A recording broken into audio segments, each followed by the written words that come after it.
Howdy, folks. Are we live? We are We're live. all the way live now. Woo! And you can tell by the music going on in the background here. See if I can turn that up. Can you hear that? Right. And we have said the name Mars. Madman Mars. You know what happens, Uncle Bill, when you Well, say that? yeah, if you say it over a whisper, I hear bad Yeah, things. and I can't Yeah, whisper. I'm not a yeah. whisperer. So, welcome, folks. The madman himself, Paul Ellers. Here. What is going on, sir?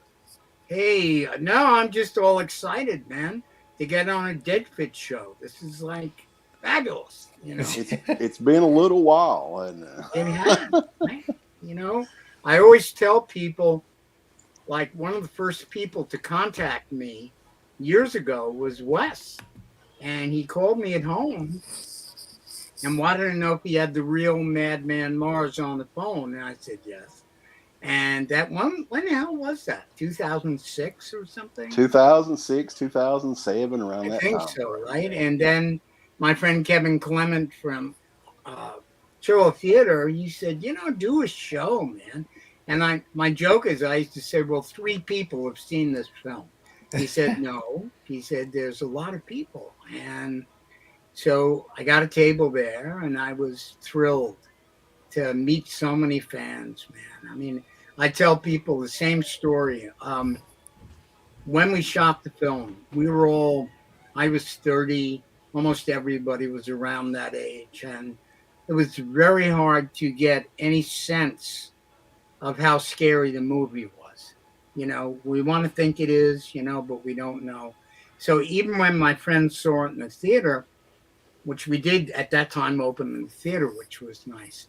But everybody was polite, Oh, we liked it. It was great. Nighttime, great mood, all that. But I didn't really get the response like I would have liked to have gotten from 7 or 8 year old kids. Like when we all used to go to the movies when we were kids, right? So when we finally did the conventions, I had guys mid 30s, some older, came up to me and said, "You scared the living shit out of me when I was a kid." I was thrilled to hear this, man. I finally got a sense of how scary it was. Guys wouldn't even go in the woods and say the name. It was wonderful, man. It worked. It worked, and that was so important to hear everybody, man. It really was.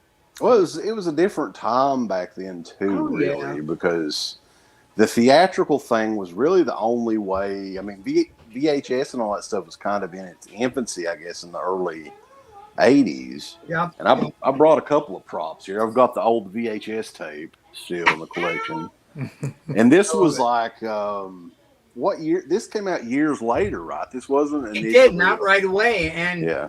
when I used to go to Blockbuster, people who knew it was me would have me sign the box, and that was always fun, man. That was great. But yeah, think about how many different ways they put this out now with the 4K, right? I Yeah. mean, Yeah. and in Germany and um, in England, right? I never got a hold of the Spanish release. Okay, I think it's called something like Axe Assassin. You know, right? There you go. Well, that's good That description. yeah. Yeah. Yeah, like local Axe Assassinita or something, which is cool. But I'd like to get a copy of that. And I try to get the posters. There was a whole series of Mexican lobby cards, which I got too late on an auction. I missed them. But the one from the Pakistani poster is my favorite, with all the dead bodies on it and shit. I mean, that's like my favorite poster from the film, man. And we had a lot of posters too. I mean, they had the silhouette and then the eyeballs. Do you have that one, the one with just the eyes? I've seen it Yeah, online, but I've never seen it like on like an auction or I have anything. one copy, man. If I Yeah, had more, I'd get you one, but I don't. But yeah. I never thought this film would have these kind of legs, I guess, and I guess it's good. And now we have a big fan base again. which Well, I is think with each generation, yeah, there's new. Like it's crazy because we were talking to Mark Scheffler from Last House on the Left, the yeah, Wes Craven movie, and right, that was kind of a lost movie up until the DVD came out. Like not yeah, too many people had seen it. right, So I exactly. think it's the same thing with this movie too. Hmm. When the DVD hit, honestly, the first time that I really watched the movie, I believe, was the Anchor Bay DVD when Oh, it it came was. So out back in the you day. didn't see it. Yeah, you're too young, I think. I remember the box art for the VHS, but I don't think Hmm. I ever rented that one as a kid for whatever reason. Okay. It Okay. wasn't until the DVD edition in like 2001, Right. 2002, something Right. like that. I'm always Um, surprised to hear uh, people like their parents would have the VHS and show it to them when they're 4 years old. It's like, whoa, I guess, I don't know what that does to kids, man. But it's all good, I guess. I don't know. I don't Very cool. We've got a crowd in here already. know. Okay. We are going to do a watch along, Oh, and fun. Paul has seen this movie probably more times than most people.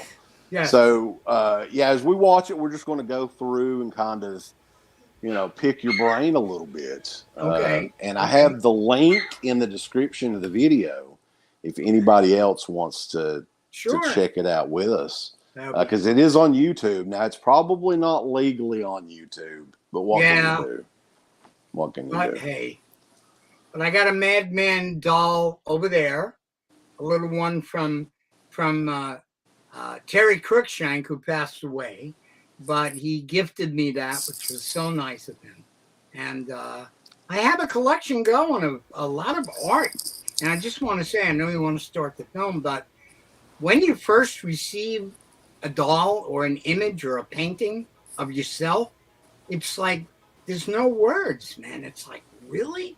But then I think about it, and I used to draw Frankenstein and Dracula when I was a kid. Hmm. We all had the Aurora models when I was little. So why should it be different, right? So, yeah, There you go. yeah. So And, feel free to start. okay, yeah. Everybody that's ready, I've got the 4K edition. Okay. Um, yeah, that's usually how I do it. I don't know, Uncle Bill, are you ready with yours? And Yeah, we'll do like I a got the countdown, same. and I got the same one. Yeah. there you go. Okay. So we'll do like a countdown, 3, 2, and on 1. If everybody's ready, press play, and we'll give you some time stamps as the movie's going along for people that Okay. came in a little bit late. So Sure. in Okay. 3, 2, 1. All right. So I know the opening credits on this.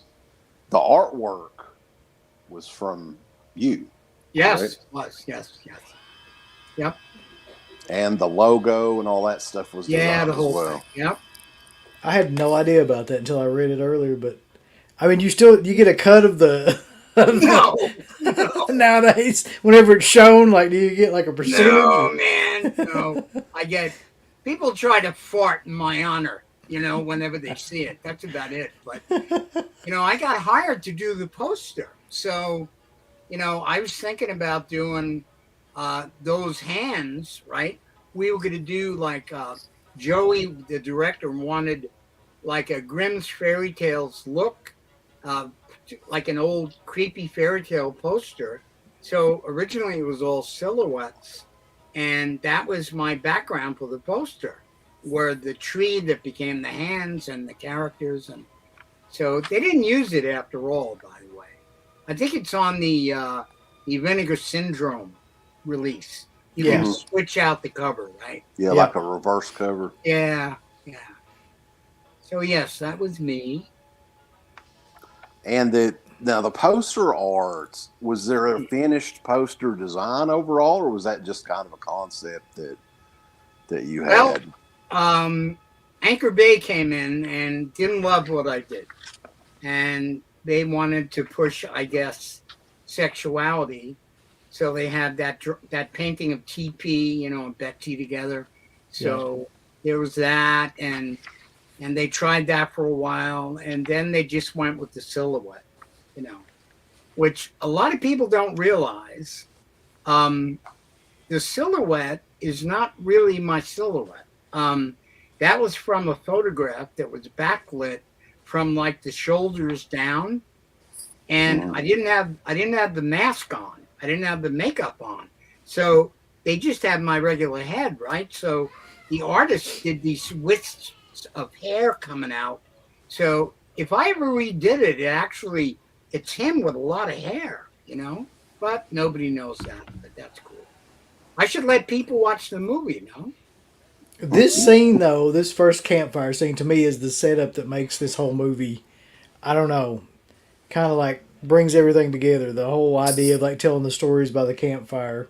Yes. And then that, yeah, I mean, and there's footage from later on Yeah. in the movie, which is very interesting too. You don't really see that in Right. many other horror movies or slasher movies, either one. Right.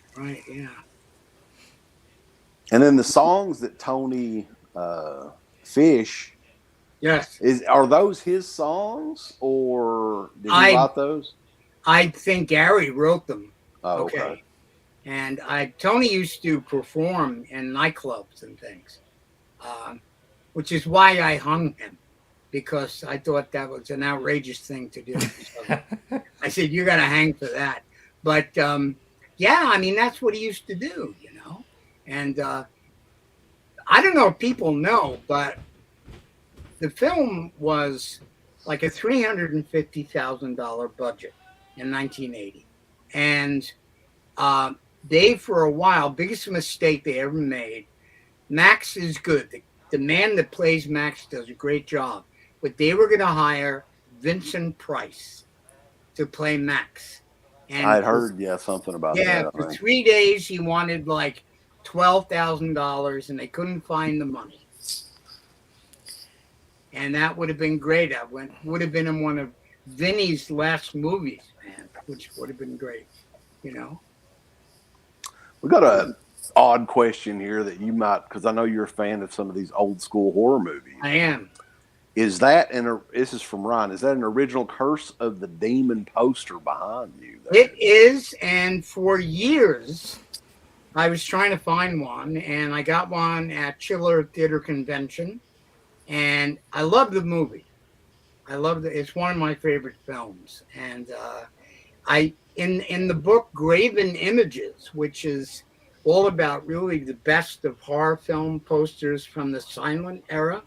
Um, uh, there's a foreword written by Stephen King, and he puts up an example of what to him is the epitome of the best horror poster, and it's that one. It's Huh. that one. It's Curse the Demon, you know, which is so cool. I have a funny story about that, which I can tell now or later, or whatever. Yeah, it's whatever you Oh want to yeah, do. go ahead. Go All for right. it. I went to see it like 10 years ago in an art cinema here in New York, and it was winter, and everybody was wearing winter coats. And if I had only thought about it, I would have done a parchment like the one that gets passed to the victim, where when you get the thing passed to you, you only have a certain amount of days to live. And then if you try to go and get the parchment, it burns up. And then shortly after that, the demon comes in and rips you to shreds, right? If I had thought about it, I was sitting behind someone who had their coat over the seat with their pocket open on the left. I would have done a parchment like the curse and put it in their jacket. And when they got home, they would have opened up the thing and probably had a heart attack. But I missed the chance. I missed it. Damn it. Yeah. But yes, an original Curse of the Demon from 1957, I guess. Wow. Yeah. Yeah. Yeah, a lot of the original one sheets anymore, the prices have just went. Oh, it's They've ridiculous. I mean, skyrocketed, yeah. like if you have Universal stuff, forget it. If you have the Oh, money, yeah. I mean, my God, you could retire, you know? I always dreamed of finding one of those somewhere. I mean, but I never did. My friend used to collect Universal, but he had my friend Larry, who passed last January. But he used to get stuff from the 40s. He had like The Mummy's Hand and Abbott and Costello Meet Frankenstein, and he had a lot of those. Not any. He had. I think he had Dracula's daughter, and that was Mm. cool. But they used to do great artwork, man, on the old. Oh yeah, for sure. You know, It's a lost art for sure. Yeah, I mean it is. you don't see anything like that anymore. No, and my dear friend Drew Struzan, who has done all the Star Wars posters and the Indiana Jones paintings, we're close friends. And he retired a couple of years ago because they want photography now. Photography. Yeah. They don't want the paintings, which is a shame. It got to the point, I think, where they just started putting like the lead actors' faces on the posters, That's and that it, was right? the Well, Scream, I think, started that with the horror movies. Yeah, right. Yeah. I mean, like when he did for Guillermo del Toro, he did Pan's Labyrinth, which is one of my favorite paintings he did. They didn't use it because they said to him, it looks too much like art, yeah, exactly. you know. But between Drew Struzan and Bob Peake, who did so many great posters over the years, from the Flint posters to Excalibur to all the Star Trek posters, the two of those guys just cornered the market on some of the best stuff, you know. Do you guys have posters, Wes? Oh yeah, Aaron? Oh yeah, we got a bunch. You do? Okay. probably one of the coolest finds that we ever had was right after one of the Fright Night Film Fests. It was a Craigslist post, and this guy had bought out a theater in like Fort Knox, Kentucky. Oh, I heard about this, I think. And man, there were probably hundreds and hundreds and hundreds of posters from the 70s through like the 90s. Oh my God. Oh my God. And yeah, we got some crazy. We should. I mean, if we'd stuff had for us. if we'd had any amount of money, we would have gotten like he had original, like Star Wars and Indiana Rocky. Jones and Rocky, like stuff from the '60s and '70s. Oh And, wow. yeah, You know, I have I have all the Halloweens. I mean, Halloween 1, 2, and 3. I have, right, which I love the art. And the first one, there were very limited amount printed. They had like a blue-green rating spot with an R, and that was for the first release. And then when it started getting word of mouth, they printed more with just a black background. But I have one of the first ones. I don't even know what it's worth. I know it. Even things like I got Elm Street, the first one. I like the artwork. Now, see the Elm Street one. That was one of them that was in that big lot in Fort Knox that we really, picked up. really, Yeah. Yeah, $10 I think is what it was then. incredible. And Fright Night is a great poster. Friday Night is a great one. Yeah. Yeah, there's some really nice posters. But people that are into that, they're getting into it now. Unless they got a lot of money, man, it's rough. Yeah. Now, getting back in the movie Yeah. real quick here, we'll go back and forth, So Sure. this is set in the summer. This movie is supposed to be set in the summer, right? Yeah, apparently. Yeah. And I know this is we're painting the leaves green. From the first time I watched, I was like, these people are freezing outside. They are. And Max says, before our Thanksgiving vacation. I mean, what kind of camp is this? They're in the camp before Thanksgiving. What? But I guess I almost thought there were more counselors than kids. But yeah, there's only like 2 or 3 kids, maybe 3 kids. Yeah. I got to know though how Galen Ross came to be in this movie because I mean, oh, go ahead. She had Sorry. done Creep Show, right? Yeah. And she had done Dawn of the Dead. And, she liked Romero very much. And I guess they were doing a casting call for this. And she signed up. She got accepted. And, I guess maybe a lot of people didn't know what she did because I remember first couple of days she said to me, "You know who I am, right?"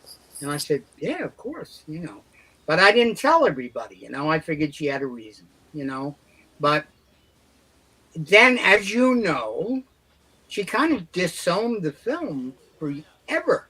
Yeah. And I never knew why. I mean, I joke about it. Sure, I put her on the hook, but what the fuck, right? I mean, you got to have a sense of humor here. But I mean, I always thought that was unreasonable because fans used to come up to her at a show, and she refused to sign anything, and that's changed, by the way. I'd Ever heard that. Yeah. ever since the 4K, Wes, and you I, should look at it on yours. I She can watched some of that earlier today. I just wanted to see what it was about because did yeah, Vinegar Syndrome shoot that? Was that just for the? That was just for the 4K, right? I think so. I think it was originally, and then they did 4K. But she, at the end of that interview, says, "Bring on the Madman stuff." So um, I'm happy to hear that.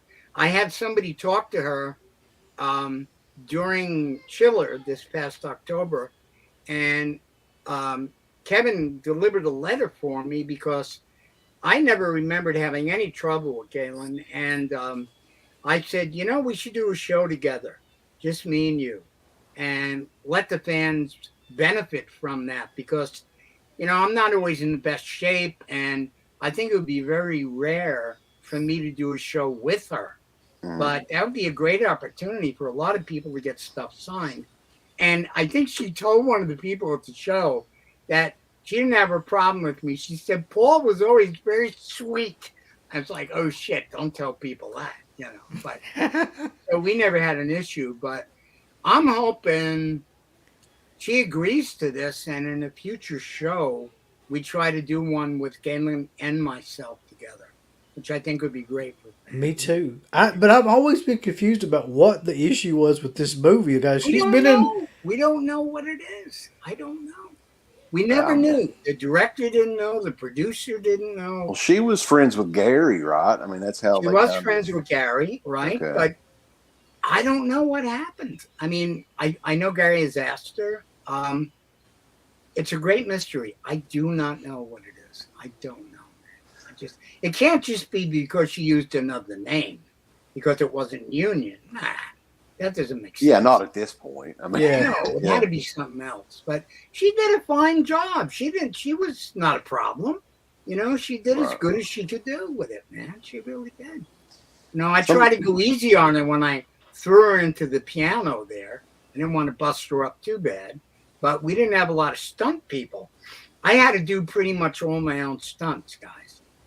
Back then I used to do a lot of martial arts, and I've said before the thing that I thought it was important to break things. So I would like go into uh, an exhibition and break, cinder blocks that were on fire. Like that's very important, and I did all that nonsense. So anytime in the film I had a breakthrough door, I really did it. Joe said, "Can you get through that door?" I go, "Oh yeah." I just got boom through the door. And, yeah, John that, Smith was asking about the timestamp. I'm at 15 minutes and 5 seconds for anybody that's wanting to. okay. What Yeah. scene is happening? Tell me. I don't see it. Uh, we've got Galen in the cabin here, just jibber jabbering right now, showing off her corduroy pants. Uh, It's not the bee boop sequence, is no, it? Oh, okay. I hope corduroy pants don't make a comeback. All this retro stuff that's coming back. I can't. People No. will hear me coming from a mile away. They would, yeah, and that's terrible in a horror movie because the killer just waits. I hear the corduroy, you're finished. That's it. These cabins and in upstate New York where all this Right. stuff was shot, is all this still there or? All right. That was shot on Long Island, Uh, out near a place called Noyak for the people that live out here, and an area called Fish Cove. And it was a bungalow colony that was rented out to spiritual people. Like, Buddhists would do a retreat there for a weekend, and people would come to read crystals and do all kinds of cool shit. And the people that ran it, he was a very cool guy, and it was a main house surrounded by these cabins, and it was great because we used it as a set. So we used the cabins as a set, and the actors we were all in one of those little cabins, and we would eat in the main house, and that's where they had their party with Max. And the main house also is where the refrigerator scene comes from. And also in there is the stump outside that I pull the axe out of. That's all at the main house. So Mhm. for years, it was still there. I would go out, it's only about an hour and a half from where I live now. So we'd go out with people who want to see it. And for a number of years, the buildings were there and the truck was there. The big yellow truck was parked right there. And after a while, the building started collapsing. And other times I go and more of them collapse. Then it looks like they were leveled with a bulldozer and the foundations were there. And then ultimately everything was gone. And it's a beautiful location. And all around it are these huge mansions, but no one has built on the property, Hmm. which is really bizarre. Unless, of course, it's haunted. Wouldn't that be nice? Maybe that's it. That would be awesome. Yeah. The legend. Maybe no, we won't live there. Oh, it's terrible. But look, one of the times we went there, the tree that they hung me in, it still had the rope in the tree, which was pretty crazy. So, but Wow. it's gone now. It's just woods, man. Just woods. Mm. Yeah, I was curious about that too because of the house. The house was a real house, the Madman house and everything. The actual house was great. It was an area called Quogue or Quag, and it was like 20 minutes away, further east, and it was abandoned. The family that owned it just left it, and it was a great looking house. I mean, almost everything in that house was in there. The pictures on the walls, the weird piano, the Yeah. furniture. It was perfect, man. It was, although we built the Madman uh, Mad Cave, that was actually in the original location downstairs. Okay, we filmed that. That's where I would come in and out of the cellar door. You know, that was all there, and we put like dead animals, like woodchucks and shit, and hung them around. I put out the candle with my hand, and then when I come out of there, it would be the other house, and I'd be coming out of the door of the cellar there, and but the house looked terrific. I mean, it really looked creepy. You know. Yeah, I So agree. we just saw the first kill, and I was curious, like if you had any memories about that. That's where you come from behind with the Dippy? throat. Yeah. Oh, Dippy. Oh, Dippy. Yeah. Well, I hate to give it away, but Michael Sullivan, who's a great guy, by the way, every movie he winds up in, they kill him. I mean, but he's not very tall.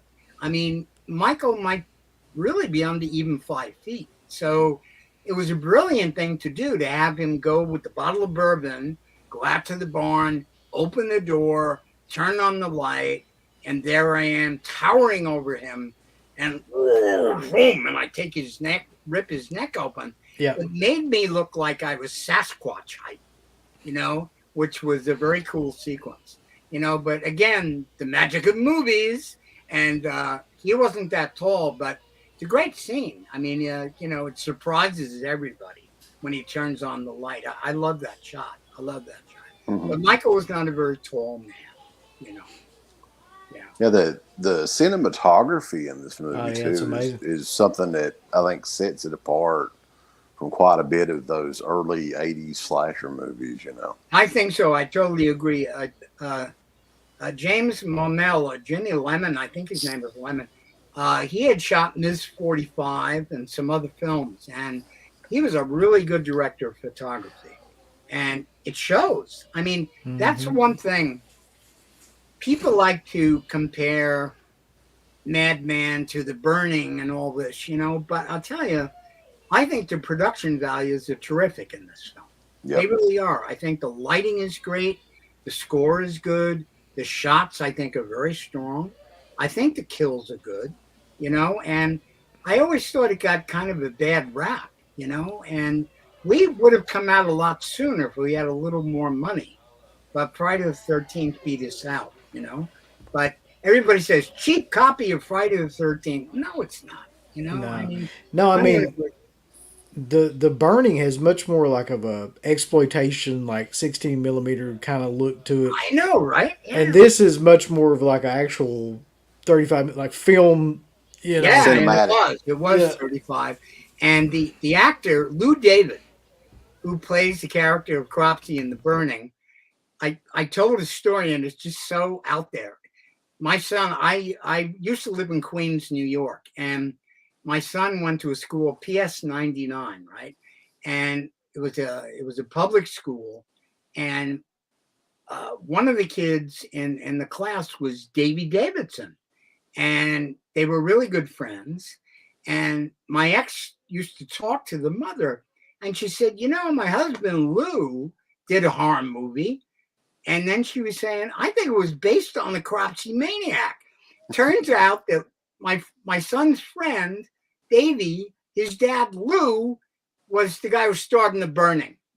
And I'm in Madman, and the two kids were really good friends, man. I mean, that is so crazy. That is Somewhere there's a it's a good photograph. story. We went to a chiller a few years ago, and Lou David was there. And John got some pictures of the two of us. He's got to get them out. We got to post them for everybody. Okay, you guys need to see that. Okay, that's important. Yeah, that'd be very cool. So this question had to come up, Paul, but somebody says, or Ryan says, I've heard for years about a possible sequel. Any updates? Yeah, there is. My son, born during filming, which is the big story I've always talked about. I can kind of gauge the age of the movie and his age. He was just 43. He was 43 November 15th, and we were still shooting on November 15th. Started at the end of September. But he and I thought about it for a lot of years. He went on to go to California. He makes films. He's a screenwriter. He's directed some smaller films. He did a film called Ink and Steel, Steel, which is on Amazon, which is a mob movie, a low-budget film, won a lot of awards. I did some of the effects work in that. I did all the gun effects and a lot of the fighting effects. But that film is still being shown on Amazon, and I have a cameo in that movie. It's a little role, right?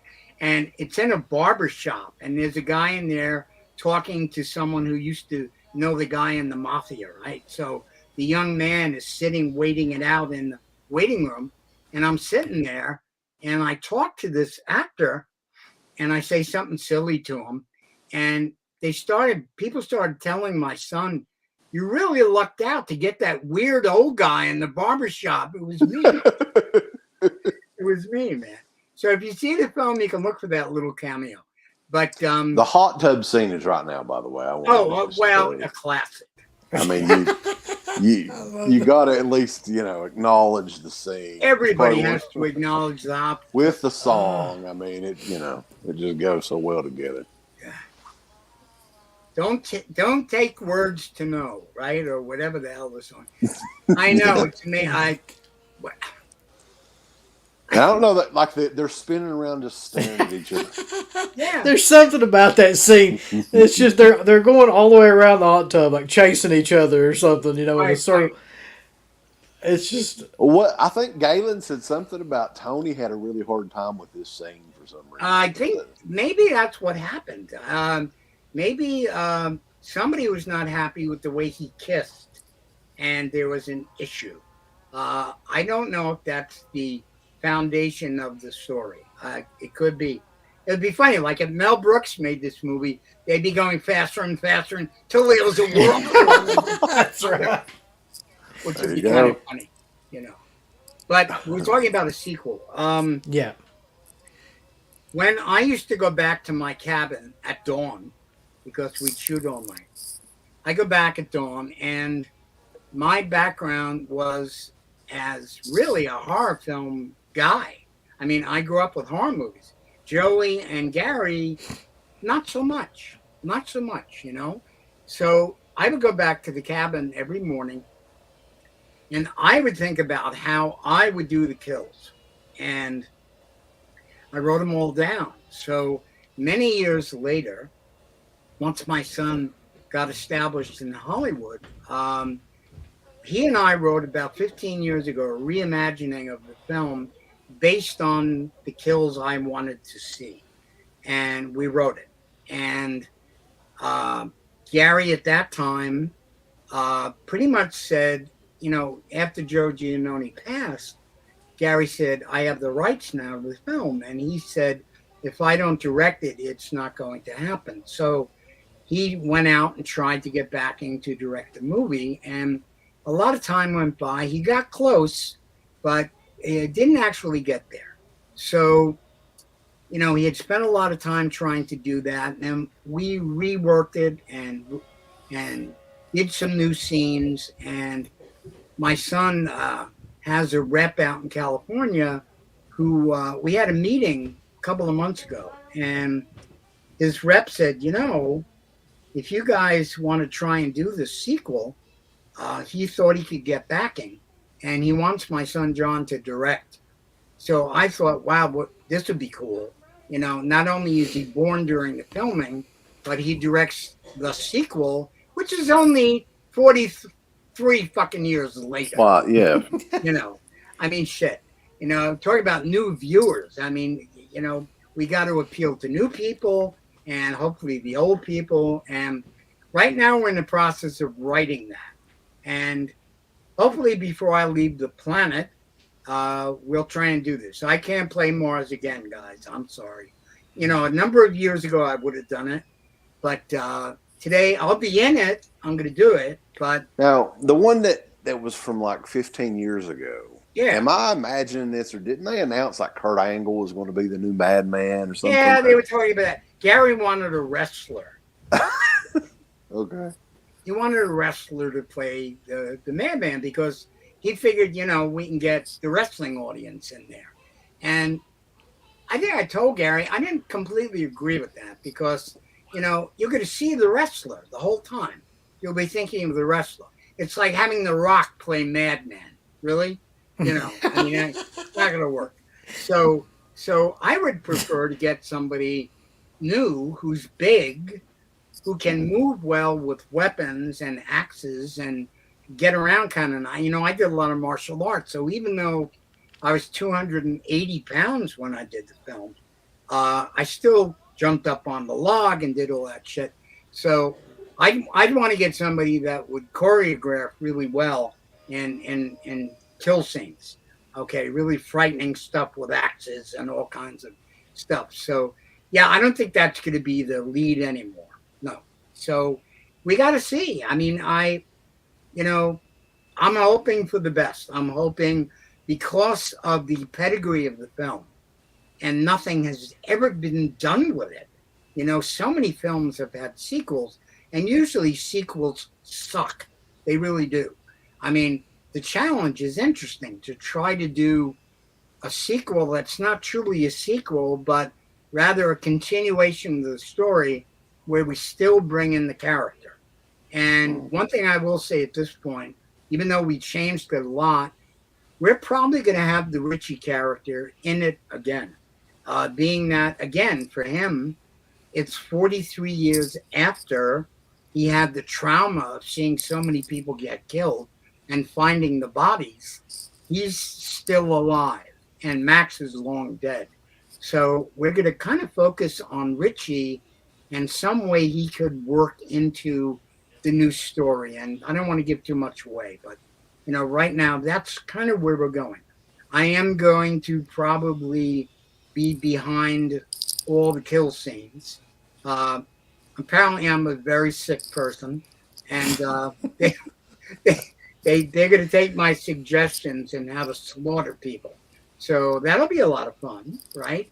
I mean, I didn't get to direct the original film, but I knew a lot about how to do horror, and even though I thought the mood was terrific, I thought, Joey did a really good job with that, and the filming at night gave it a great feeling. And the scene where Bill is in the truck after the other girl gets her head taken off, and the truck backs up, and she's looking at him, and he says, I think we're okay now, and the window's open.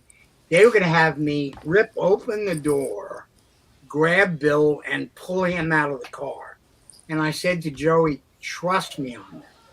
Let me reach into the open window, put my hand on his face, and pull him out of the car. It's the biggest scream in the movie.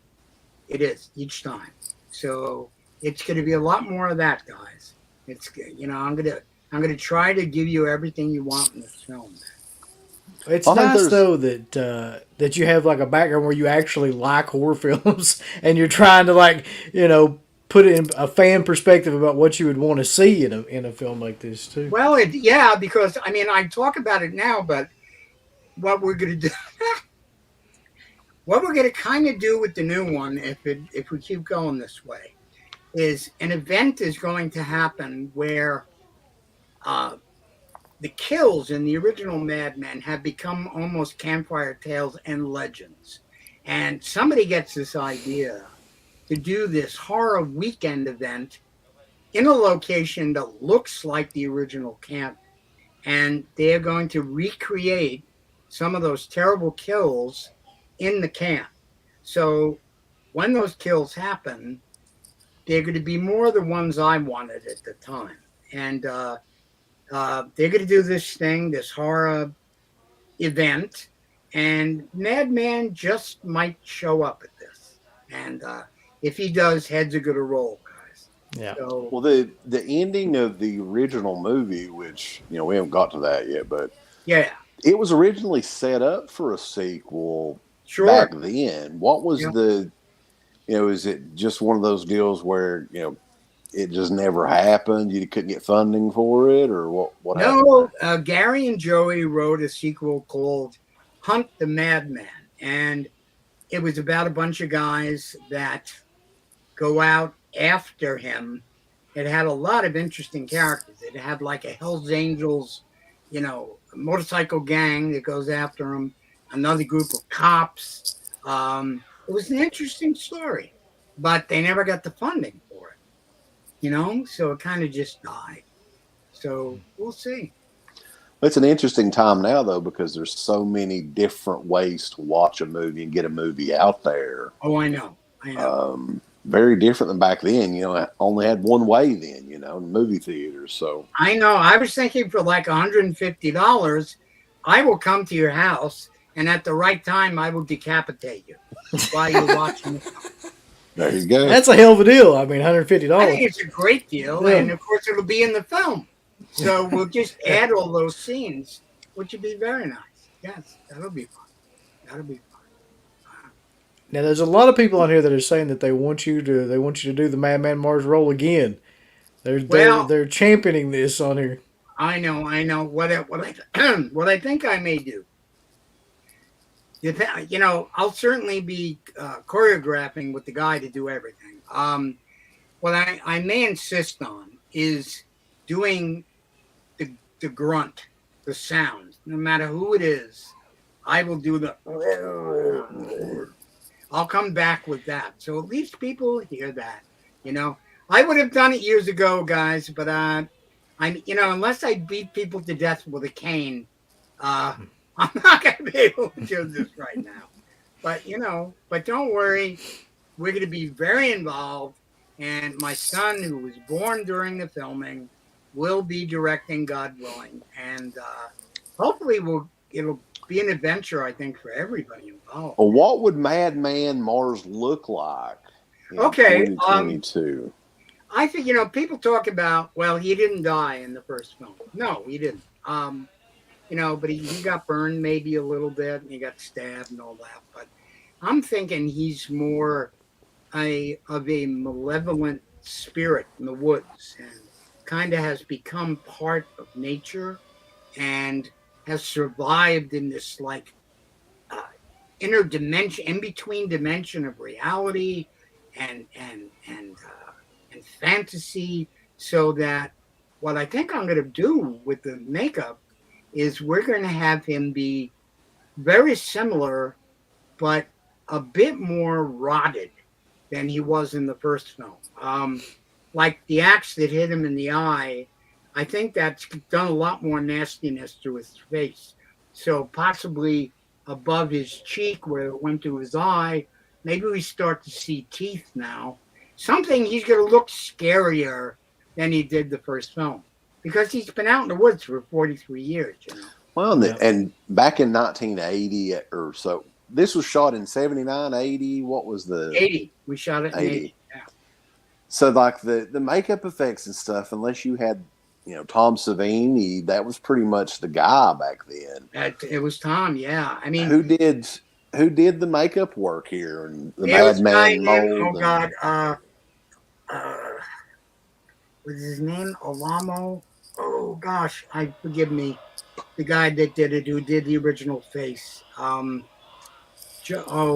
I'll have to get back to you with that, man. I'm forgetting. But what But I about think the prosthetic, like the torn neck and the blood and all that? Who was in charge of that well, on that the was on we the had a set? girl named Jo Hansen who was there, who worked on most of that. Now, when I originally had the mask that was kind of glued to me, and my hands, which are not that big, and the claws, everything was very fragile. I mean, the scene we did at the bus, um, she had Galen had this red bat. It wasn't a Nerf bat. It wasn't hollow really. It was a solid bat, and it Yeah. hurt.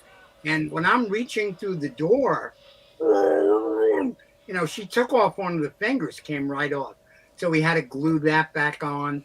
The feet were kind of hot glued on, sometimes in such a hurry that she actually hot glued them to my skin, which is why I was in such a bad mood as the monster. But what we want to do with the new one is I would like to really limit the CGI, okay? Because Wow. I know all of us, I think, like practical effects.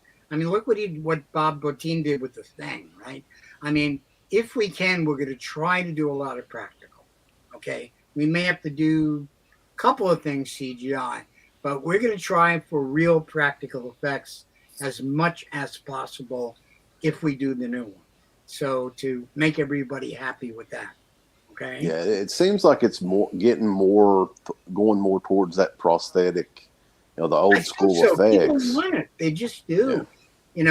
They just feel stronger about it, man. I mean, I will. This is not happening in this version, but I will give away what I had done with the 15 years ago remake. Is that when Richie uh, throws the rock and gets him? By the way,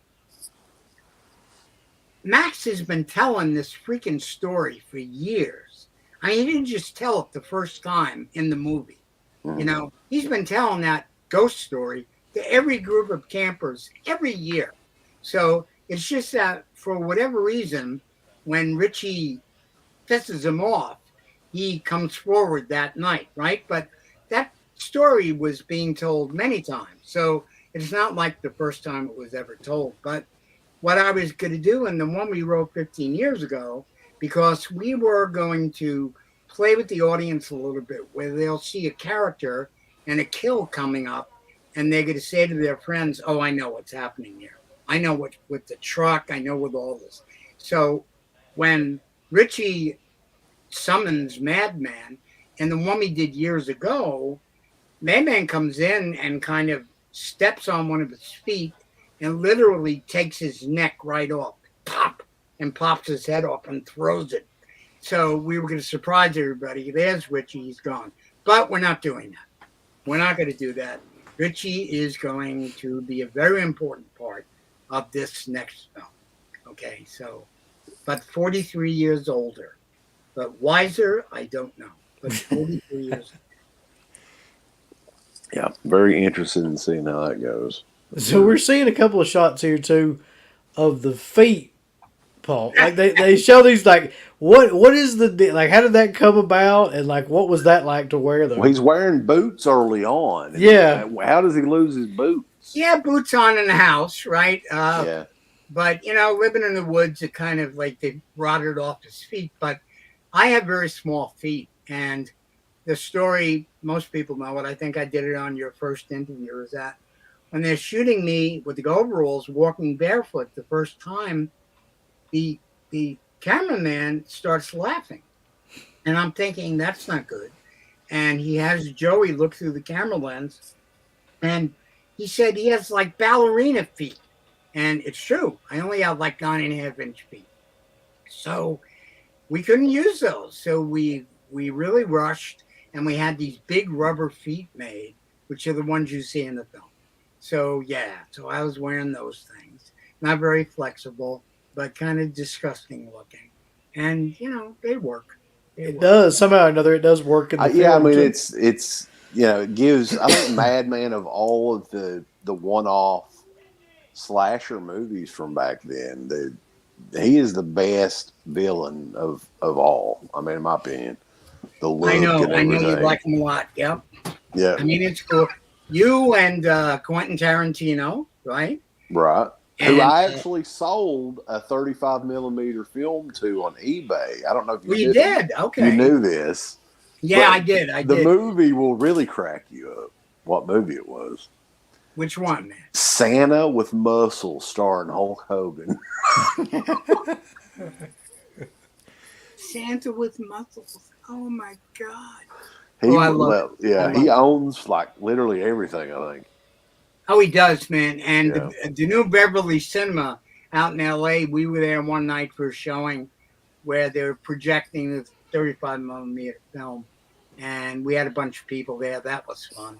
We were doing that. Joe Bob Briggs has a warm place in his heart for the film. He always has. And I was saying to Wes on his drive-in horror show he does. He sings the Madman song, which I think is so cool. And we may keep that song from the end of the movie. The lore of the campfire song. Yeah, it's a We're great gonna hang song. on to that. Yeah, I think Yeah. people like that song. I've heard little kids sing it. It's. I would almost use the same song. I mean, I I don't know think how you so. would. Yeah. You don't think I should have Billie Eilish sing the song? that'd be so cool if you could get Well, somebody like that. To the sing. kids would like it. I guess. Yeah, Bruce Dickinson from Iron Maiden would be good too. that'd be yeah. Go ahead and do that. Yeah, I mean, yeah. Why the campfire? Yeah, I mean that would be pretty weird. No, I don't know what we're gonna do. If I can get Bruce Springsteen to sing it, that's all. But oh man, do you realize I actually saw Jimi Hendrix in the Fillmore East when I was a kid? I did. Wow. Yeah, I know. I mean, it's amazing. I think I did. It was a strange time with all of us hippies. Right. Right. They tell me I was there. I'm not. I think so. Well, But somebody in the chat was asking about, and I knew somebody'd bring this up. Yeah. TP's belt buckle. Did anybody ever find the belt no, buckle? you realize how cool that would be to have that, and what do they call it? Call them toilet paper, TP. I've heard that. Yeah. I don't know what happened. I don't know if Joey, and when we wrapped, took it. I was really stupid. I grabbed the fiberglass axe because I liked it. It's only in one scene in the film when Dave raises up the lantern. I raised up the axe behind him, and that's the one scene. But I love that thing, so I grabbed that. I mean, he used a regular axe in the film. If I had any presence of mind, I would have taken the head, the hands, the feet. I would have taken the axe, the bodies out of the basement. Anything I could have, I would have kept. I'm surprised I didn't do that. Does What any actually? Yeah, I was going to say, like, what actually happened to that? To the actual prosthetics and everything? I don't know. I don't know where they went. Wow. Very foolish on my part. I mean, today I could have sold that shit. If I had it, but no, not anymore, man. I might design the axe in the new film because I design knives, right? So there may be a sequence where someone has made the special axe that's going to be in this event where people are offered big money if they can pull it out, and the promoters have done something kind of fucked up, so you can't take it out. But there is somebody who can take it out, and he will be in the film. But I may design something a little more interesting for that axe, and then we could always like make reproductions and sell them to people. if they'd like to have them. It'd be fun. Well, I think a couple of people have some reproductions. I don't know where they got them. Yeah, I've seen. Yeah, Yeah. yeah. Ryland New, who was a huge fan. He passed away a couple of years ago, but he had an exact size axe made. He was terrific. I mean, he sent me the first doll that was made. Okay, uh, Mhm. uh, and a poster. He's the one who sent me the Pakistani poster that has all the dead bodies in the poster, which I love that poster. He passed away, but he was a terrific fan. I have great fans in Australia, in England. So I think they're looking forward to a new one, or Oh yeah. something. Yeah. Now, do you have the new Toonie Tears one, Paul? The Madman figure? Uh, from Evil Entities? Uh, I don't think I have Evil Entities. This guy Luther Berry, he just came out with a bust of the head, right? But I don't know. None of the major companies, Sideshow wants who make great shit. I mean, they oh did yeah. a request once from fans, who would you like to see as figures? And Madman got a few, like 15 people wanted to see a Madman figure. But it's always Freddy, it's always Jason, it's always Michael, Yeah. it just is. And I think now Luther Berry's company with Evil Entities, he's doing things like, you know, uh, some characters, the Creeper from Jeepers Creepers. I think he's He's got doing like a little more Candyman is obscure one. He's stuff. doing a Candyman figure. Yeah, so that's cool. So those are available for people. We'll see. I think if we do a second film, I would be surprised if people didn't do some more more. I don't know if McFarlane would do them, but maybe, that'd be cool. That hasn't happened yet. Rambo Raff in the chat's asking if you ever actively searched out other horror roles or movies after Madman, or was that Well, kind of no, okay. Friend of mine, Christopher Garetano from White Phosphorus Pictures, did a docudrama about Camp Hero, which is at the end of Long Island, in Montauk Point. And the story is that there was a secret underground base underneath Camp Hero where experiments were done on children to turn them into like psychic assassins. And they did torture, they did mind control. Um, Apparently, hundreds, if not thousands, of children, lost children, were experimented on there. And Christopher actually interviewed a couple of older men who worked in that facility, and they swear this really happened. And it's underground, underneath the radar tower in Montauk Point, New York. Now, when they came out with Stranger Things, it was inspired by Camp Hero. They were going to call Stranger Things Montauk, but they didn't. They called it Stranger Things. But where you have 11 doing all the psychic things, I mean, that was based on what happened there. Chris asked me to be in the film, and I play this guy, Jack Pruitt, who is the guy that runs the laboratory. And he is not a nice guy. And I actually speak, I don't just grunt. But I'm in that film, and that film is still out there. The Montauk Chronicles, you can still see it. I play a very serious role. I'm a nice guy for a while, but then I get very dark. And we had Chris on the show back in the day. He had a you did? documentary Yeah. horror He's doing a lot business. I think was the documentary that he had out at the time. Yeah, he's doing a lot of stuff. He's got his Off to the Witch podcast. He's done a few of those now. I know he's working on some features. He's doing a lot of work. I did that. I did, prior to that, I did the voice of Batman for DC Comics for these illustrated books. I did that. And I got a couple of calls from people to do stuff. And one guy called me and wanted me to play a mad scientist who who has a naked girl on an operating table and spreads peanut butter all over her body and licks it off. Well, And There you go. I said, no, unless of course it's crunchy peanut butter. Then I'll do it.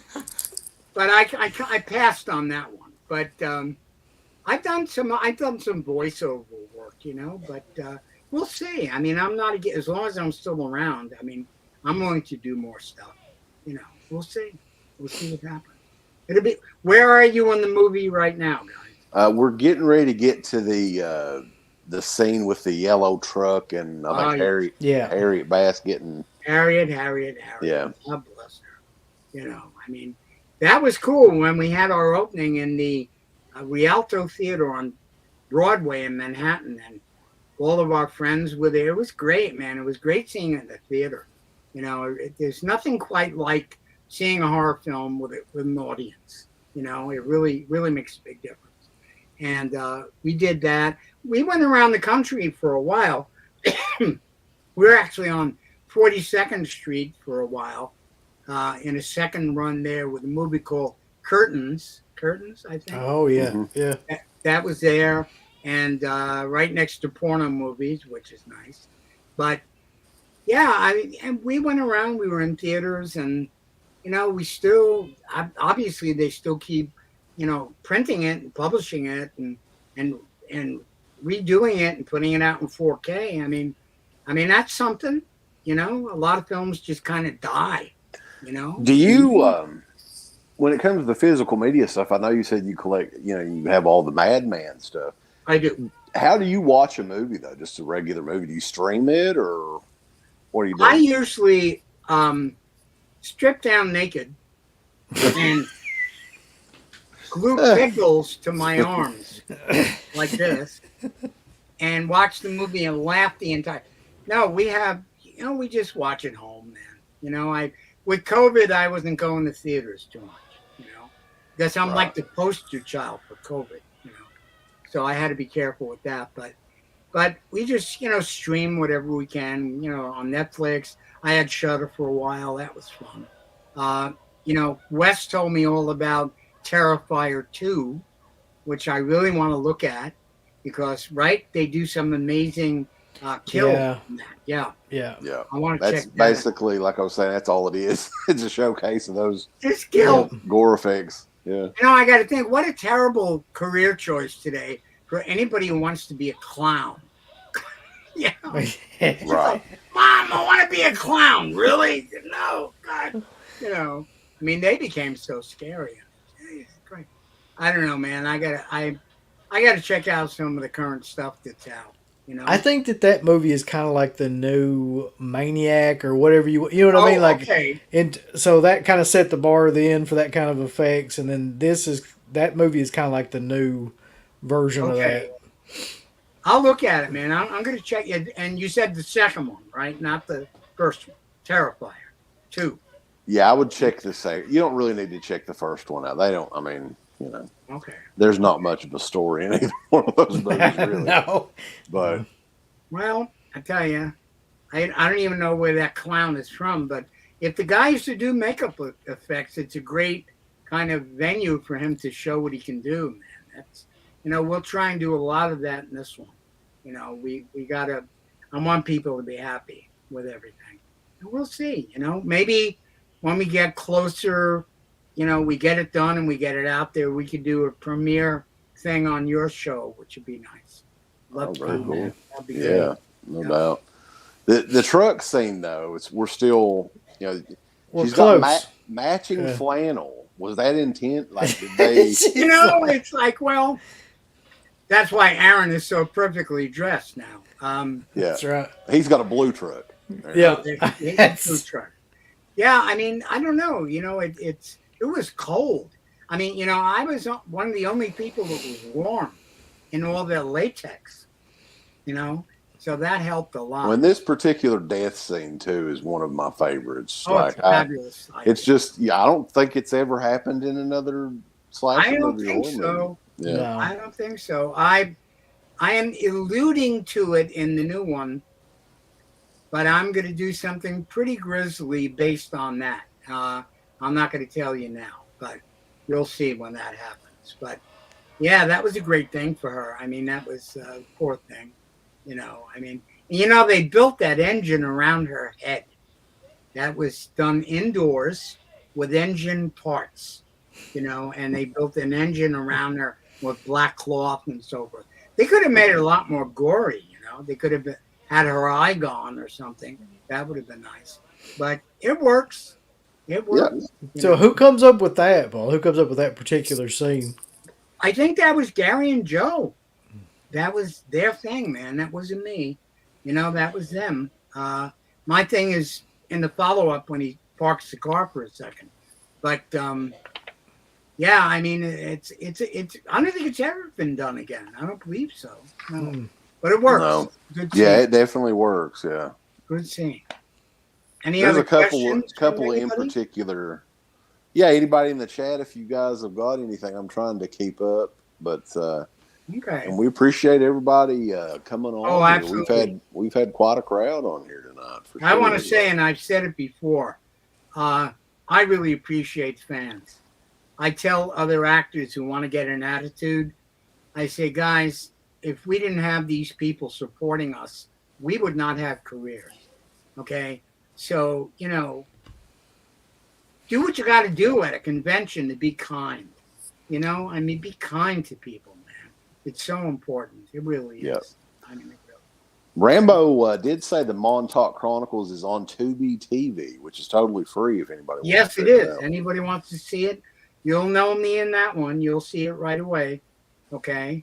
He did that on a very low budget, but very gifted concepts of how he did effects, man. He did all his own shit, and he's very good at it. You guys I think this is Bradley on Facebook wanted to know what your favorite death scene was in this movie. Oh man, jeez. I like the truck. I like the truck a lot, man. I think it's a good scene. I mean, it's hard to beat it. There's things I do that I enjoy. I enjoy when Dave falls over the log and I jump up on the log and I decapitate him. Yeah. And some of the other stuff. I mean, it's hard to have a favorite. I would tell people we had some creepy shit going on. I had somebody in the crew, I don't remember his name, but when we would cut a scene and I'd stand over on the side, he'd say to me, "You really enjoy this, right? You love killing people." Yeah. And it's like, what? So I told that to Joey and he got fired immediately. That was really weird shit. But we had a lot go on. John Lennon got shot while we were filming. A lot of that happened. But it was fun, man. It was a lot of fun. It went long. I mean, 2.5 months, man. It went a long time. But it was worth it. And the people were great. And the fans have been just fabulous, man. Just fabulous. Our buddy Robert Scott says or asks, were there gore effects that were cut from the film, or is what we see what was shot? It's kind of what you're seeing is Robert Scott the guy that does monster heads? Yes. Yeah, I have one of his. Yeah. Yeah. I have this great illustration he did. You're seeing everything that was shot. There was one sequence, I think, where Madman is in his basement and he's playing with dolls. They shot it. He's kind of like playing with dolls and he rips a head off, and he crunches on a head. He does a bunch of shit. They shot that, but I've never seen the sequence.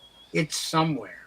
It's kind of like wherever the spider pit scene is in King Kong. Right. I don't know where it is, man. It's somewhere. It's somewhere. But yeah, pretty much everything. What you see is what you get. You get in the film. Really. Did you ever find out what happened to the truck, though? The truck was out there forever. The truck was left there. I don't know why. And one day it was gone when I went. Because you got like it's the station wagon from Halloween making convention appearances. Yeah. Yeah. Really? So why couldn't the truck from Madman? Oh, of course it could have, man. Yeah, of Yeah, course. for sure. That would have been great. We didn't think about that. I guess if we had, it would have been fun, to do that. But no, I mean, all in all, it was great. And the big perk I got paid $350 a week to do the movie. Okay. But of course I have the perk of being the guy and I meet the fans. And for me, that is the best thing, meeting people. I love doing that. Oh, So there's Yeah. the scene you were talking about, but where you grab him from the truck. Yeah. out the window. Yeah. Yeah. I always think of John Oates, that guy, that character. He does look like John. Yeah, Oh all man. Oates fame. Yeah. That's true. That's what he looks like. Yes. Yeah. If Gary had his way, everybody would sing a song in the movie. It's Gary. Gary's a songwriter, and that can work in some films. And this was a cool shot. Oh yeah, that is a cool shot. I think the actor's suspended, and you're holding them up there. That I only could do that twice. I told Joey I can pick him up, but please don't. I had a real hard time lifting him the second time, but Yeah. I was able to do that. And the girl that screams and falls out, I think everybody realizes in Crystal Skull, when Indy hides in the refrigerator, we were the first ones to do that, right? Yeah. I mean, she hides in the fridge, shit.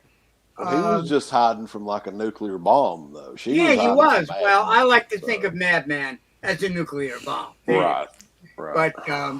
But yeah, I don't know where they got the inspiration for that. It's a funny idea, but that was fun. Yeah, not my favorite indie movie, but I hope the new one's good. Man. Me too. Oh God, I hope so. Ryan's got another question. He says, if there's anything you would want to change about the movie, and what would that be? Oh, about the original one? Jeez.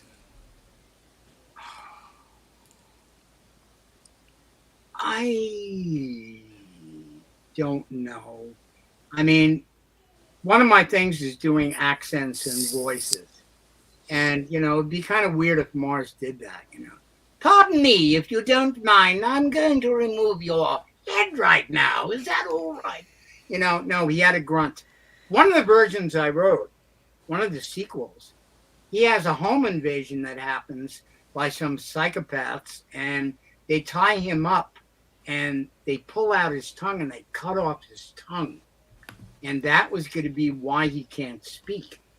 So it would have made sense. Yeah. I don't think he's going to talk in this one. Maybe, I don't know.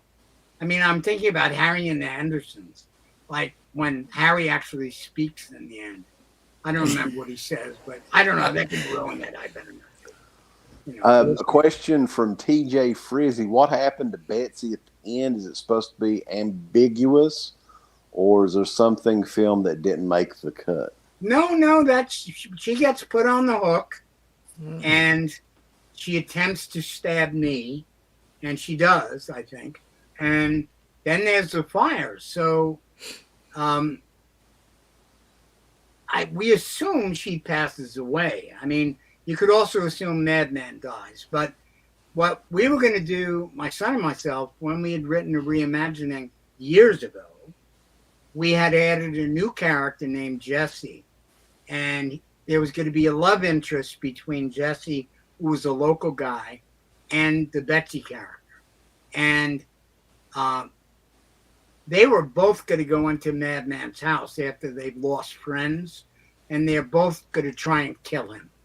And there's a sequence with a fire, and they survive it. The boy and the Betsy character survive it, although hideously burned, but not crippled.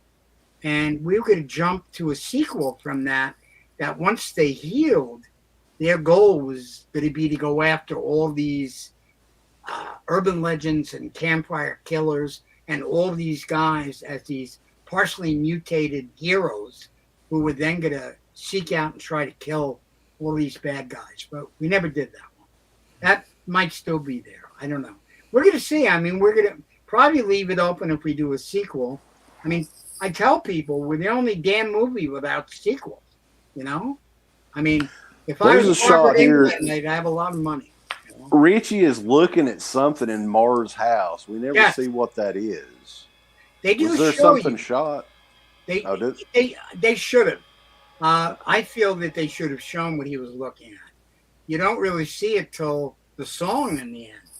You know, when they pass by all the bodies, but everybody was there hanging. And I think, I know Joey wanted to get his reaction when his eyes adjusted to the darkness, but I think they should have shown what he was looking at. I think, and even have somebody maybe partially alive going, Richie, Richie, you know, some kind of horrible thing. But yeah, that's what he's looking at. He's looking at. we're starting to, we're getting to the refrigerator scene here shortly too. Yeah, And I gotta yeah. say, this is probably my second favorite scene in the movie. It Always is has fun, been. right? Yeah. And this girl does an amazing job. I mean, she can scream. I mean, for She screams sure. beautifully, and she was little, and the poor thing. I mean, geez, when she thinks she's safe in the end, oh my god, and then Betsy blows her head off. I mean, oh my god, you know. I wonder if anybody ever notices when she fires that shotgun and she falls back. Right, there's part of the window frame, the frame hangs there, and it's a crucifix, and that was not intentional, but Hmm. you can kind of see that after the shotgun blast. That was quite a shot. They had a long track they laid down for her to walk forward with that shotgun. That was a huge scene. But that poor girl, man, oh man, she has so much shit happen to her, you know. But somebody, did you see the picture of her? Somebody found her I months ago. did, yeah, like a supermarket or something, Yeah, right? right. I said, how cool is that? You know, we've never had, excuse me, we've never had a reunion with everybody. Not everybody. We'd have to get Dave and Bill and all those people. But I'm not saying that would be impossible. You know, it might happen. It's always fun to do the reunions. You know, but do you guys still do that Kentucky show? The one I met you at? I went to it last year. It's kind Okay. of, I think they changed the name of it this year. Oh, okay. It's not the same. I'll No, just say No. that. No. that was cool. I got to meet Linda Blair. That was neat. You know, met you guys. Found out what Aaron does sexually, which Right. is interesting. Yeah, that's terrifying. It is. Probably the most terrifying thing, you know. But yeah, that was a fun show. And Michael Madsen was there. I mean, I geez, think that show, that may have been one of their best shows, possibly. was, I That think year. so. Right? Yeah, Yeah. a lot of good stuff. Then we have the drive-in right across the river, and Yeah. great. They're going to show Madman with the Exorcist. I mean, please. By the way, I got to tell you, a favorite of mine is Exorcist 3. Not Oh, the yeah. Heretic. I love the third film. I really do. Yeah, Somebody we do had too. requested us watch the second one not too long ago. Terrible, terrible. And oh my God. Oh, No, that we was- didn't do that. But Exorcist 3 is frightening stuff. And of course, it's Blatty directing. So, and I think George C. Scott is amazing. He And is, I really yeah. like the film. I think it's a really good film. You know, it's hard to find fabulous horror stuff. You know, there's a lot of good ones, a lot of disgusting, bloody ones. But, you know, it's hard to really find. What do you guys like? What are your favorites? I mean, for me, like, I like a lot of the Italian horror stuff. Oh, I yeah. kind of get in and out of that sometimes, like just Sure. that mood. Right. But I go back to a lot of the ones that I kind of grew up with. Yeah. Phantasm is one that I go back Yeah, to quite a yeah, bit. I don't know if you're familiar with that one, Sure, but sure. I know it. Yeah, yeah. Children shouldn't play with dead things. Right?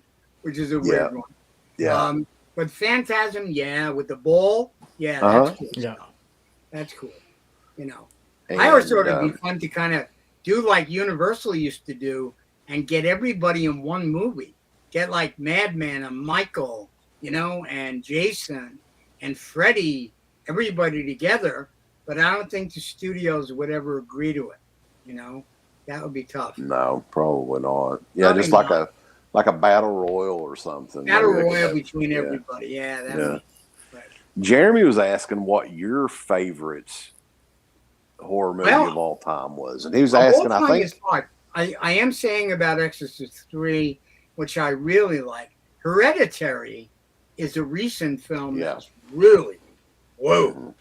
I mean, that's some heavy stuff. I mean, I'm hoping Robert Eggers does something amazing with Nosferatu. Okay. Yeah. I hope. A lot of the early stuff, like I was telling Wes, I was born in 49. So all through the 50s, I saw all those 1950s movies in the theater when they opened. All the William Castle films, House on Haunted Hill, everything. The skeleton coming across outside the curtain. Most of the AIP movies, all the Poe movies, all the Hammer films, which introduced all the little boys to sex, which was so cool to see. So yeah, the Hammer films, Creature from the Black Lagoon, which to me still is, I think, one of the best creatures ever designed. And of course, for its time too, a Yeah. woman unreal, designed it. unreal. So I mean, but I grew up in the 50s, so I saw all that. Rodan, Godzilla, and that was my childhood. Which was. But a film I always go back to.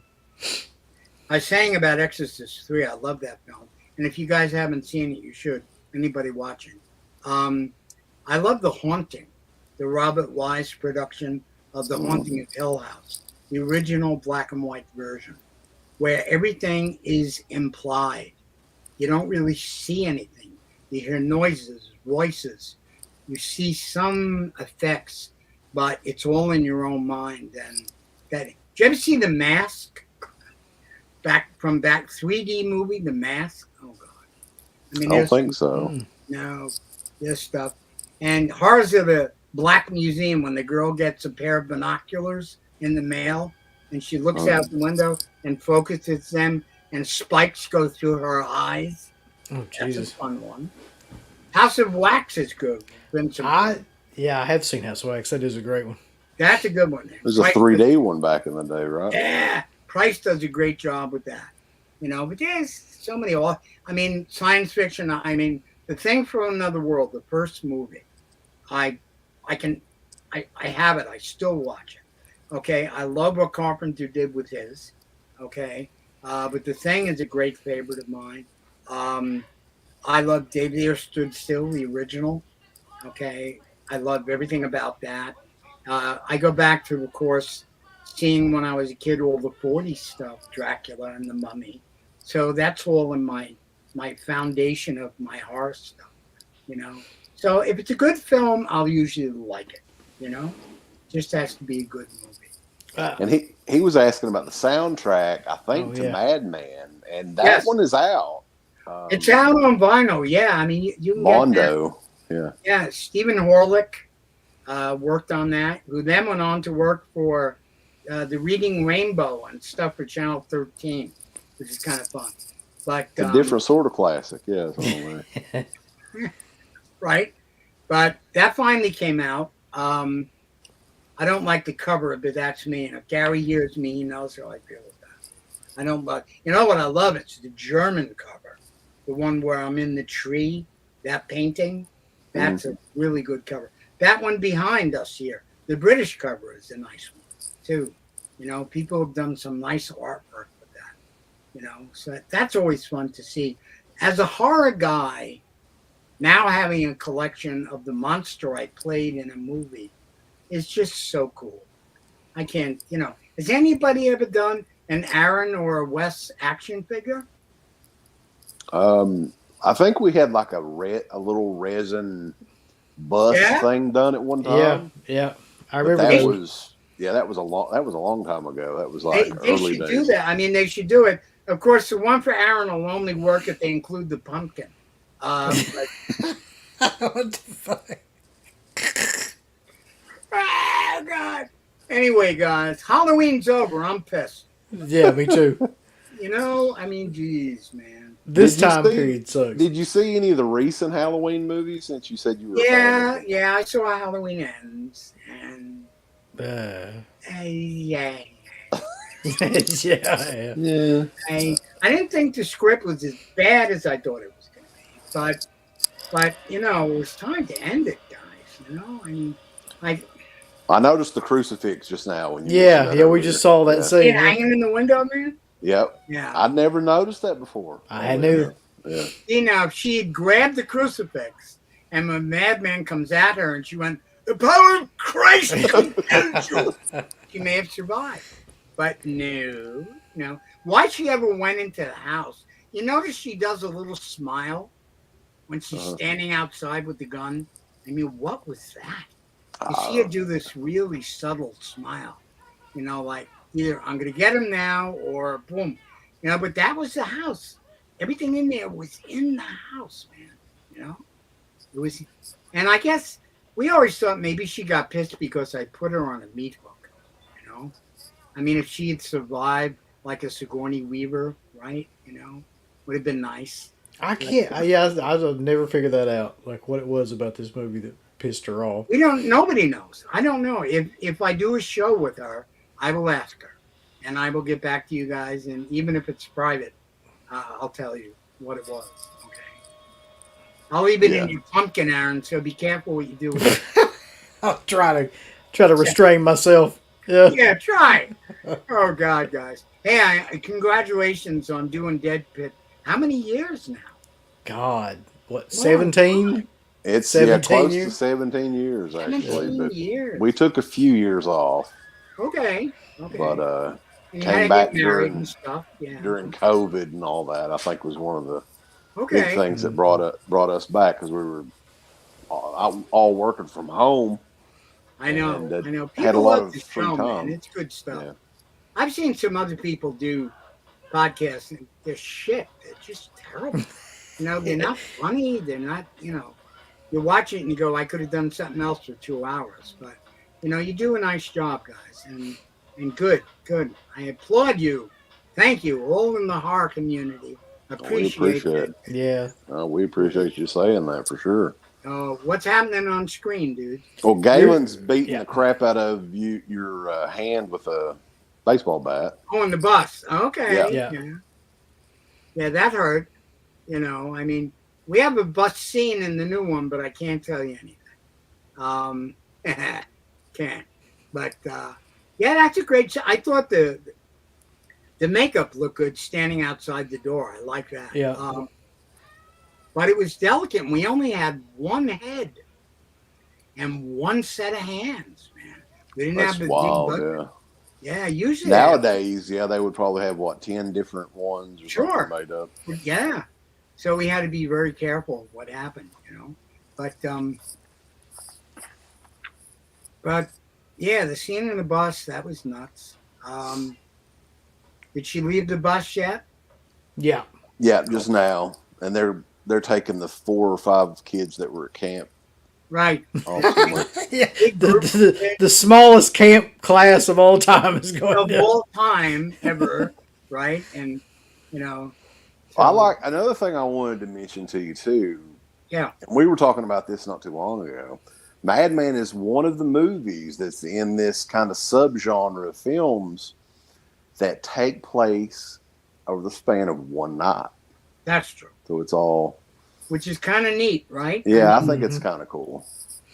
I think in our new one, well, other things happen, but what goes on in the film is going to again be one night. So, you know, they can only afford Madman for one night. That's got to be gone by dawn, guys, or I'm finished. You know. Well, in a lot of the movie too, you really don't see Madman that clearly. No, you don't until towards the very end. That was intentional. They wanted to make it mysterious. Okay, which I think was a good idea, probably. You know, to not see him too clearly. That's why we don't have a lot of images of him from the end, except that one shot at the end. You know, but But maybe that's a smart way to do it. Just have him walking in shadow and just the hand. For a long time, I only had the hand. I had one hand, and the mask wasn't done. So I did reaching around the tree, and Joey started going crazy. There he goes again, reaching. But I had to make the best of the hand, which was fun. But no, it was. We were surprised it had as much playtime as it had with fans. The longevity it has. It Well, surprised everybody. I think what's going to end up happening too is like we saw it when Anchor Bay released it Right. on DVD, and now there's going to be a whole new group of people for this Vinegar Syndrome release because these collectors Yes. buy all these 4K, so it's going to have a whole new life. It's just going to keep kind of going. And then if we manage to do a sequel, hopefully it'll satisfy the original viewers, and we'll get a bunch of new viewers. And what that should do is spark an interest in the original. So that'd be kind of nice how that'll play. So I'm hoping that.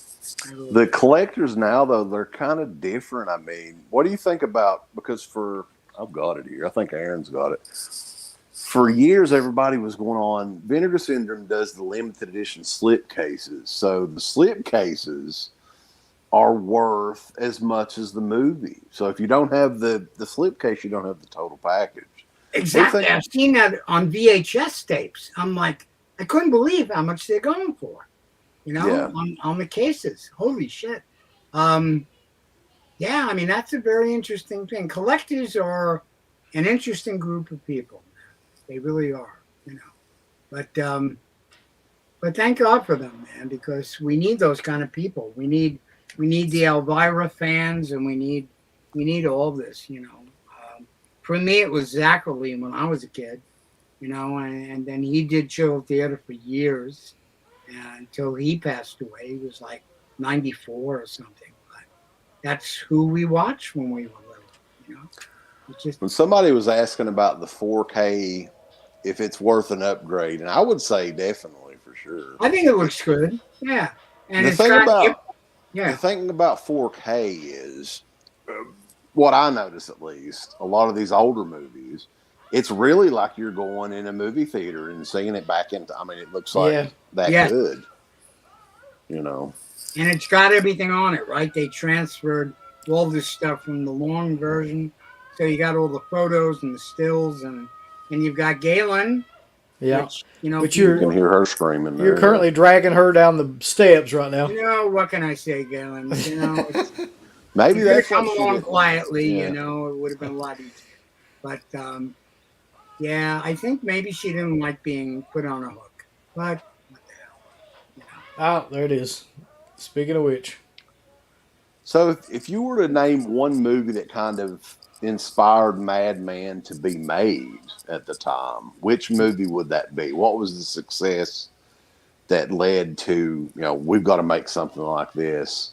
We've got to make, it just kind of inspired it, I guess, to happen. Well, I think, for Gary and Joe, they had both grown up with the Cropsey Maniac stories when they were kids. And Gary heard that in camp. And we had I went to a camp for a couple of years, and we had a similar campfire tale. And I think it's the fact that, and like I've said to people, when Gary and Joe made the movie, their first film, they had a choice: do porno, do adventure, or do horror.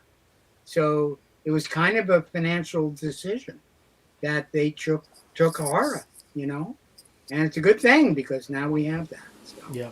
But that was it. I don't know if there was any one film that inspired it. I do tell people that my late friend Larry had got me a cassette of Carpenter's theme from Halloween that I used to play when I got up. Actually at night to get into makeup, I would listen to Michael's theme to get me in a mood. I love that. But I love Halloween. I love the first film. I just think, considering what they had to work with, and the fact that Michael was a mysterious, like the boogeyman. I mean, he had this inhuman strength, and and getting Donald Pleasance was such a brilliant move to get him in that. But how many did they make? Um, 6, 7, a lot. now there's probably like 13. 13, I think. Yeah, 12 or Yeah. 13. Well, that's probably the end of that now, guys. Yeah, you can hear the song playing, and the song just sets it off. I mean, it's a I think nice so. cherry on Yeah. top. Yeah. And then I remember, like, when I first heard the end song, Mhm. that's just what really brought it over the edge for me. I was like, well, this is a killer movie. But the song is Right. just, I always loved the theme song for Madman. We got copies of it for our, nephews, and when they were little, and they would have like fan clubs, and kids used to come over to watch. And I did a couple of weddings where they were there with their friends, and they introduced me as Madman. Remember the movie we used to watch? This is the guy. And they all used to go around singing the song when they were like 5 years old. They would sing it. Well, yeah, So we figured it out on guitar back in the day and did our own versions of it. Yeah. I love it, right? I love it. Yeah. Fish Cove Inn, though, is that? It's still in it. I Yeah, guess that's long gone, right? it's gone. It's, Fish Cove is there, but, and the property is there, but everything about any sign of the movie is gone, unfortunately. I might post some pictures on Instagram in a while of the times when I went with my wife, Eddie, and we actually had the buildings up. I don't think we have a shot of the truck, and that would have been great. But we had the buildings, so people can kind of see how it looked and how it just fell apart over time, which would be cool to see. Yeah. It was filmed on Long Island, man. Who knew? Very cool. Yeah. So I'm curious though too, Paul. Like after we're talking about the fans of this movie too, what is the most memorable kind of like fan interactions that you've had related to Madman? Well, one thing I did that was fun when I did the show where I met you guys in Kentucky. Um, a guy came up to the table, and he was very excited to meet me, and he said to me, he said, I feel terrible. My best friend loves Madman. He's got the posters and all, and he had to work, and he could not get off work to come in. And today is his birthday. So I said, give me his phone number. And he said, no. I said, yeah. So I called him up and I wished him a happy birthday. And the guy was it was so touching. I was just so thrilled to do that, man. I'm glad I could do that. It's, when you can make the fans happy, they give us a career. And I think that's a great thing to do. That, and when I get tribute things in the mail, posters, artwork, cartoons, someday I got to post all my figures and different heads that I have. They're very cool. In the Madman. The Clay Guy figures. Pretty Oh, cool. yeah, I have one of yeah. those. Yeah. Those. Yeah, that was a good one. So it's been good, man. So they For rolling sure. credits. Yeah, Yeah. I mean we're at the end, and this was originally just a request from somebody on Patreon wanted us to do this commentary, and we had never done the Madman commentary before. Oh, and interesting. Yeah. Just the fact that you could join us for this, I mean, it was just. Oh, I think it it's was an fun, man. excellent experience, man. Yeah, I this mean, was we awesome. really appreciate you taking the time out, and Oh, absolutely. we Thank you, hadn't. guys. I mean, I would have done it for you anyway. I knew we were due to do another interview. So, but anytime, man, anytime. And, if we get the new one going, I'll keep you informed about that. Okay. And we can move forward on that. Whatever we need to do, Dead Pit deserves it. Man. They really do. And Cool. both you guys do also. Thank you for what you bring to this. We need you badly, Okay. We definitely appreciate it, and we thank you. And it's always good talking to you. It's kind of crazy because we started doing this show so long ago, Yeah. but there's so many of these guys like yourself that, I mean, we consider, hopefully we're friends and everything. Yeah.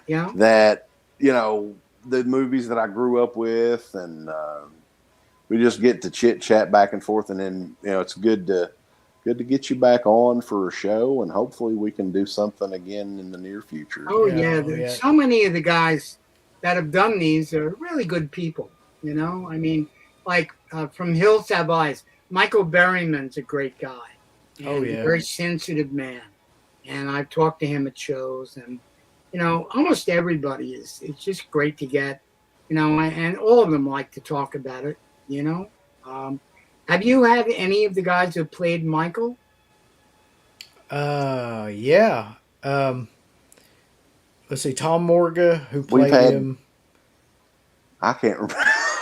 It's like, Yeah, with If Tom you're around a long Morga. time, that's the yeah. problem.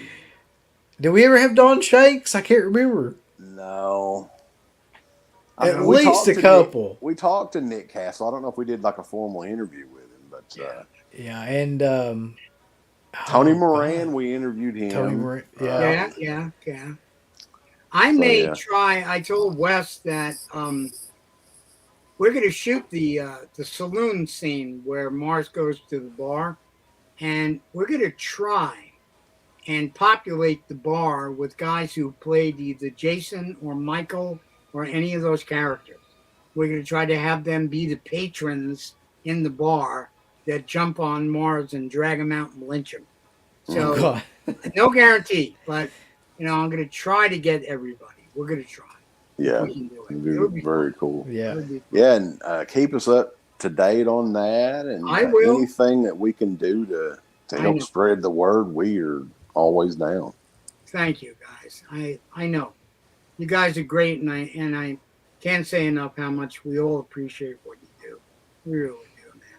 How'd you come up with the name originally? Dead Pit. I was looking for something that would be easy to remember, Okay.